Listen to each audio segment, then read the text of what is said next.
Alors le 11 février devait être une journée très calme à l'origine, puisque c'est un jour férié au Vatican qui commémore les accords du Latran signés entre l'Italie et le Saint-Siège en 1929.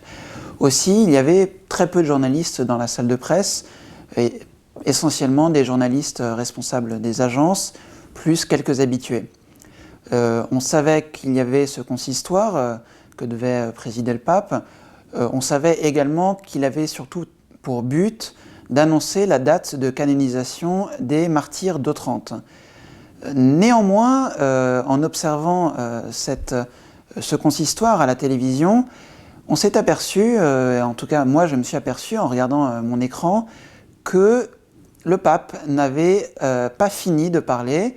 Il avait d'abord prononcé un premier texte en latin qui indiquait justement la date de cette canonisation, mais son cérémoniaire lui donne une autre lettre, toujours un autre papier écrit toujours en latin, et on s'aperçoit à ce moment-là, en lisant un peu le visage du pape, de son cérémoniaire, et aussi un peu des cardinaux qui étaient présents à ce consistoire, on voit un visage très grave, et déjà ça me met un peu la puce à l'oreille.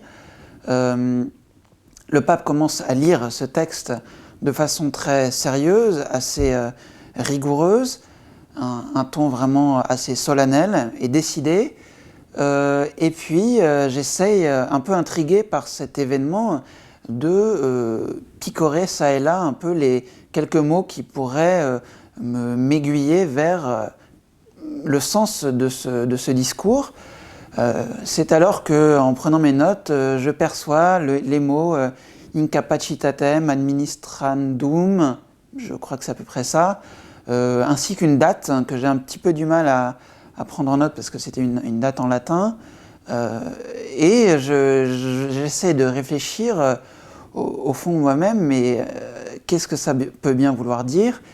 Et au bout d'un certain nombre de mots que j'arrivais à comprendre, je dois me rendre à l'évidence, c'est-à-dire que c'était l'impensable qui était en train de se produire sous mes yeux, le pape annonçant sa démission, sa renonciation, vraiment quelque chose qui était de l'ordre de la blague habituelle entre vaticanistes et journalistes. Oui, le pape va démissionner et tout ça, c'était la blague traditionnelle. Et là, je me dis, mais non, c'est pas une blague, c'est la vérité. Donc, avec cette possibilité, cette hypothèse qui en même temps me paralysait, j'appelle mon directeur, le directeur de l'agence Immédiat, où je travaillais alors, qui alors, à son tour, va demander la confirmation auprès du porte-parole du Saint-Siège, le père Lombardi, qui valide cette nouvelle incroyable. Et donc, on envoie une première dépêche extrêmement brève, qui n'était qu'un titre, un urgent. Le pape annonce sa démission. Personnellement, j'étais vraiment encore sous le choc en apprenant ce que j'avais vu à la télévision.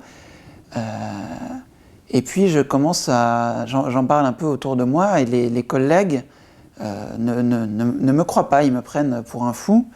Et pourtant, c'était bien vrai, le pape Benoît XVI annonçait qu'il démissionnait.